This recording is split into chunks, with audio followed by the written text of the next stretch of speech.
सातारा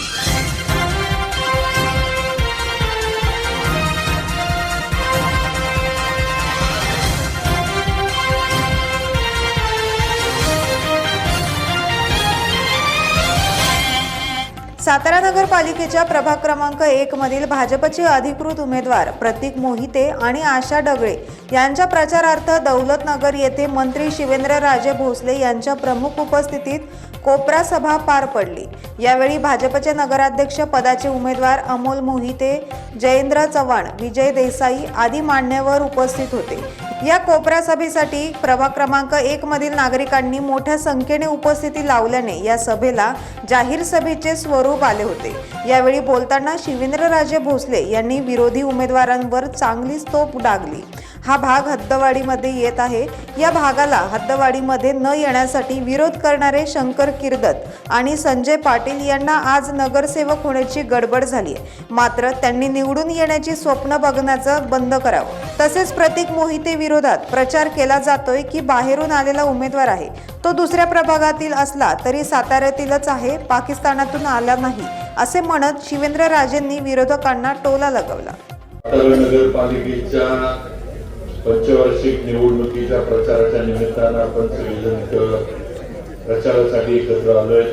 आपल्या सातारा नगरपालिकेचे नगराध्यक्ष पदाचे उमेदवार, भारतीय जनता पार्टीचे अधिकृत उमेदवार माननीय अमोल जी मोहिते आज इथं उपस्थित आहेत। त्याचबरोबर आपल्या प्रभागाचे उमेदवार आपल्या सौ डगळेताई त्या सुद्धा इथं उपस्थित आहेत। आपले दुसरे उमेदवार प्रतीक मोहिते हे सुद्धा या ठिकाणी उपस्थित आहेत, ज्यांनी आपल्याला मार्गदर्शन केलं। माननीय सातारचे माजी नगराध्यक्ष माननीय प्रकाश गवळी आज इथे उपस्थित आहेत। त्याचबरोबर माजी नगरसेवक सुनील जाधव, सतीश सूर्यवंशी यांनी माझ्या शब्दावर विश्वास ठेवून माझ्या विनंतीला मान देऊन या निवडणुकीतनं माघार घेतली। सतीश सूर्यवंशी आपला माझे सतीश किर्दत दुसरे मित्र हे तुम्ही बघा, एखादा योग कसा असतो की एखादा कार्यक्रम जर परवाचा जर त्याच्या मुलीला वाढदिवस चुकला असता तर मग घोटाळा झाला असता, पण मी उशिरा का होईना पण त्याच्या मुलीच्या वाढदिवसाला येऊन गेलो, त्यामुळे जरा ते इमोशनल त्याच्यावर जरा मला वाटते थोडं हे राहिले की आता बाबांचा शब्द मोडायचा कसा, आणि भरलेला अर्ज त्यानं त्याला सांगितलं हे मागं आपण पुढे विचार करू, त्याला लगेच घेतला। हे योगायोग असतो असं मला तरी वाटतं।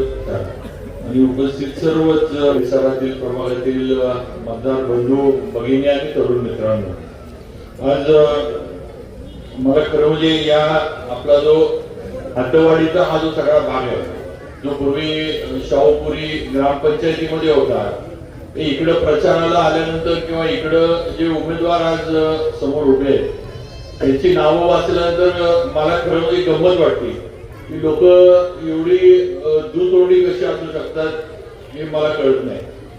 आज हा आपला सगळा भाग आपण हद्दवाडीत घेतला। ज्यावेळेला हद्दवाडीचा प्रस्ताव राज्य सरकारकडे आम्ही दिला होता, मी त्याचा पाठपुरावा करत होतो। अजितदादांकडे मी सारखं सातारची हद्दवाढ झाली पाहिजे म्हणून जायचो। त्यावेळेला अमोलला पण माहित आहे, आपल्याला पण माहित आहे की संजय पाटील, शंकर किर्दत ही सगळी विरोध करायची की आम्हाला नगरपालिकेत जायचं नाहीये, आम्हाला नगरपालिका नको, आम्हाला आमची ग्रामपंचायतच पाहिजे। आणि आज यांनाच गडबड लागली नगरसेवक व्हायची, म्हणजे एवढा दुतोंडीपणा किंवा एवढं लगेच रंग बदलण्याचं मी खरं नाव घेऊन कधी बोलत नाही कोणाचं, पण आज वेळ आली आहे की आज इथं एवढे वर्ष ग्रामपंचायतीमध्ये फक्त ही ग्रामपंचायत स्वतःच्या ताब्यामध्ये राहावी, तिथं जे काही येणारा शासनाचा निधी आहे त्या निधीच्या माध्यमातून कुठेतरी तोंडाला पानं पुसण्याचं काम करायचं, लोकांना नुसतं दाखवायचं काहीतरी काम आम्ही करतोय आणि बाकीच्या गोष्टी स्वतःच्या स्वार्थासाठी वापरायच्या, अशा पद्धतीचं शाहूपुरी ग्रामपंचायतीचं काम चालू होतं।